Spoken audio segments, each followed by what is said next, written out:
Okay. താങ്കളും ആരോഗ്യമന്ത്രിയുടെ കൂടെ ഉണ്ടായിരുന്നതായി അറിയുന്നു. എത്രത്തോളം പരിക്കുണ്ട് മന്ത്രിക്ക്? മന്ത്രിക്ക് ഗുരുതരമായ പരിക്കണമെന്നില്ല. അവരുടെ ശരീരഭാഷ എന്നാണ് മനസ്സിലാക്കുന്നത്. അവർക്കൊന്നും അനങ്ങാൻ കഴിയുന്നില്ല.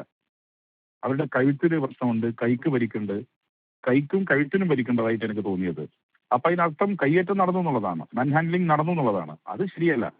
ജനാധിപത്യ സമൂഹത്തിനകത്തൊരു മന്ത്രിയെ, അതും ഒരു വനിതാ മന്ത്രിയെ ഈ രീതിയിൽ കൈകാര്യം ചെയ്യുന്ന രീതി ശരിയാണോ എന്നുള്ളത് കേരളീയ സമൂഹം തീരുമാനിക്കണം. ഒപ്പം ഈ സമരത്തിൽ നിന്ന് യു.ഡി.എഫ് നേതൃത്വം അവരെ പിന്തിരിപ്പിക്കണം.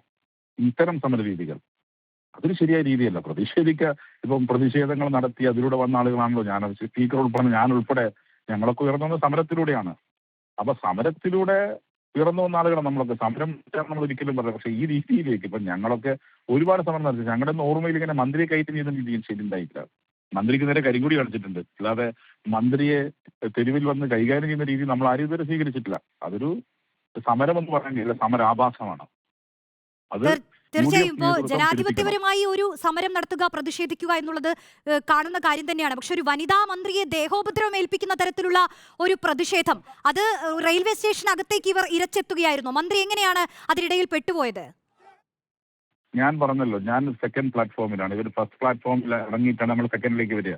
അപ്പൊ സെക്കൻഡ് പ്ലാറ്റ്ഫോമിൽ വന്ദേ ഭാരത് കാത്തു നിൽക്കുമ്പോഴാണ് ഇവർ ആകെ അസ്വസ്ഥരായി. ഇവർക്ക് മൂവ് ചെയ്യാൻ പറ്റിയ സാഹചര്യം. അപ്പോഴാണ് ഇവരുടെ ഗവൺമെന്റ് പറയുന്നവരെ കയ്യേറ്റം ചെയ്തു എന്നുള്ള കാര്യം. അപ്പൊ കഴുത്തിനും കൈക്കും പരിക്കുണ്ട്. അവരിപ്പം കണ്ണൂർ ജില്ലാ ആശുപത്രിയിൽ അഡ്മിറ്റ് ആക്കിയിട്ടുണ്ട്. ഈ ആ, പോലീസുകാര് ഉണ്ടായിരുന്നോ മന്ത്രിയുടെ കൂടെ ആവശ്യത്തിനായി? ഇപ്പൊ ദൃശ്യങ്ങളിലടക്കം കാണുമ്പോൾ പോലീസുണ്ട്. പോലീസ് മന്ത്രിയുടെ കൂടെ ഞാൻ കണ്ടിട്ടുണ്ട്. അതിൽ ഇറങ്ങുന്ന സമയത്തെ കാര്യങ്ങൾ എനിക്കറിയില്ല. ഏതായാലും ഇത് ശരിയല്ല. ഒരു വനിതാ മന്ത്രിയെ തെരുവിലിരുന്ന് സമരം നടത്താൻ ആർക്കും അവകാശമുണ്ട്. അതും ഒരു കണ്ണൂർ ജില്ലയിൽ നിന്ന് അവരുടെ മണ്ഡലത്തിൽ അവരുടെ ഹെൽത്ത് ഡിപ്പാർട്ട്മെന്റിന്റെ വലിയ കുറെ പ്രോജക്റ്റ് ഉദ്ഘാടനത്തിന് വന്നതാണ്. അത്തരം ഉദ്ഘാടനത്തിന് വന്ന മന്ത്രിയെ കയ്യേറ്റം ചെയ്യുക എന്ന് പറഞ്ഞാൽ എന്ത് രീതി? ഇതൊരു ജനാധിപത്യമാണ്. ഇതാണോ രീതി? അപ്പൊ ഈ രീതി ശരിയല്ല എന്നാണ് എനിക്ക് ഇതുമായി ബന്ധപ്പെട്ട് സൂചിപ്പിക്കാനുള്ളത്. ഇത് അപലപിക്കപ്പെടേണ്ടത് തന്നെയാണെന്ന് എന്റെ അഭിപ്രായം.